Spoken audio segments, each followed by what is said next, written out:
You're drunk. Holy shit. I'm in a movie. I mean, I'm in National Lampoon's Loaded Weapon, and I'm like a glorified extra, but I'm in a fucking movie. I'm 13 years old, and my life has just started.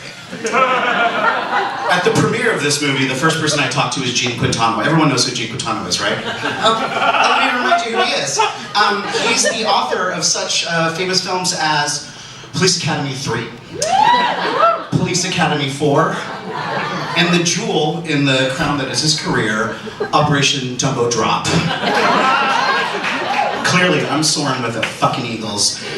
So, I decided to work the room like my personal hero and the love of my life, Elijah Wood, would work the room by introducing myself to every famous person I can see, like Emilio Estevez. I'm like, Emilio, it was so good working with you, I hope to do it again. And his wife, Paula Abdul. Oh yeah, that's a real memory.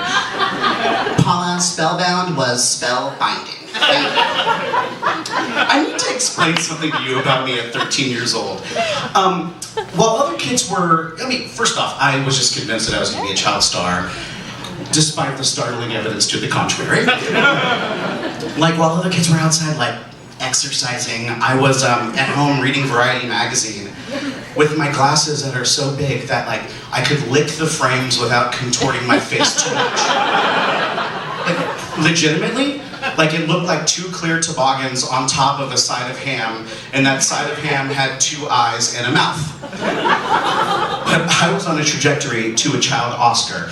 And that's why, at the premiere of National Lampoon's Loaded Weapon, the only one that wasn't a sequel, I had a disposable camera, and I was taking a picture of my credit as it came down the screen, but my name wasn't included. And my mom turns to me and goes, well, if this is the career that you want to be in, you got to get oriented with disappointment. And no, we're not stopping at McDonald's tonight. I know disappointment, I tell my mom. Like, the week earlier, my best friend Kelly gets asked right in front of me to be in a music video for a Smashing Pumpkins video from 1979. Kelly doesn't want to be an actor. I mean, he wasn't in the Morgan Wixon Theater's production of Oklahoma as Child Judd Fry like I was. He hasn't created an entire dance to Amy Grant's Baby Baby, including several kicks and one death-defying drop, which I'm about to show you tonight. Just kidding, I'm not. When you're 13, you feel like everybody gets everything that you want, apparently. But I do get another audition. It's a movie. It's called Forever Young, starring acclaimed anti-Semite Mel Gibson and the aforementioned love of my life, Elijah Wood. Now, I need to tell you something. The cherry on top of the parfait that is this audition is that the character is described as funny, chubby neighbor kid. People describe me as the funny, chubby neighbor kid.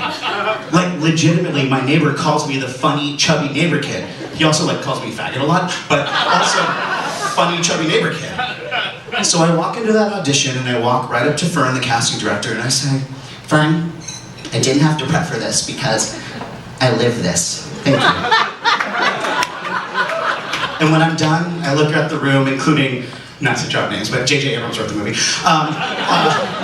I look at the room and I go, I'm really looking forward to collaborating with everybody. And Fern tilts her head and she goes, I don't think this one's for you, doll. That time my mom does stop at McDonald's. And I have the first, which ends up being a long series of McRibs. Guys, you don't get a body like this without eating McRibs. Real talk. I think that my career might be over, but then I get like an audition for an indie that goes straight to video, but I fucking get it. And I just realized I'm doing it all wrong. You know what? I'm not into Hollywood. I'm like more like an indie darling. And I imagine myself at Sundance with like a Navajo coat being like, Hollywood doesn't tell stories anymore. And I practice my 3 to 4 lines like every day for 3.5 minutes. And I've got like some versatility on the set, so like I really like, give it some range. Can I have that Etch-a-Sketch? You don't have toys where I'm from. And then the other one, because I'm Mexican, so I had to like street it up. Hey, can I see the nature sketch? We don't have toys where I'm from. And then I'm really excited about this. And then I get a phone call, and I can't see the woman's face, obviously, because she's on the phone, but I imagine she's tilting her head as well. And she tells me that they've recast the part. And I open up the microwave, and I put down 2 slices of bologna, 1 piece of cheese on top of each bologna, microwave for 30 seconds, and I say, Mom, nobody ever chooses me. And she tells me that we're leaving LA, and that's the end of my career. So I'm not like gonna be best friends with Elijah Wood. I'm not gonna eat like Eggo waffles in Elijah Wood's trailer with Elijah Wood, as was my dream. I'm not gonna get to make out with Elijah Wood, which I didn't know I wanted, but I fucking do. He kind of grows out of his face, so it's like a half disappointment. I'm not in another movie. But years later, I'm 21 years old, and I know I'm 21 because at the time my bed is covered with a sleeping bag rather than a regular blanket. And I'm sitting in a car with a boy with like saucery eyes and curly hair, and he kind of looks like anywho. We're sitting in the car and we're getting to know each other, and we're sharing 7-Eleven taquitos, and we're asking each other questions. And my first question is, where is like the weirdest place you ever took a poop?